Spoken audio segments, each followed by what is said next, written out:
am plecat la cules de castane. De fapt, castanul este în fața casei mele și eu cu castanul în fața casei mele și nu am cules castane. Vă dați seama? Stați să vă arăt și castane. Și castanele pe jos. Ia uitați, mai castanul. Tocmai a căzut o castană. Și ce e pe jos. Și am cules și eu câteva. Toată lumea era pe aici la cules de dimineață și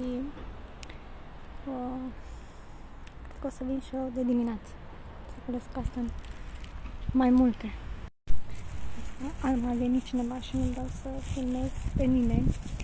Vreau să vă arăt. Acum a căzut o castană și am luat-o. Și uitați aici.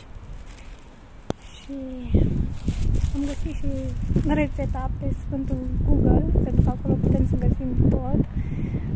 Dar n-am mâncat niciodată castane.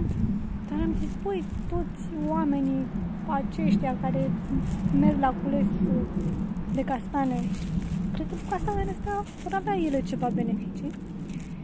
Și dacă tot l-am în fața casei, am zis, de ce nu? Hai să culeg și o castane. Gata, m-am lăsat.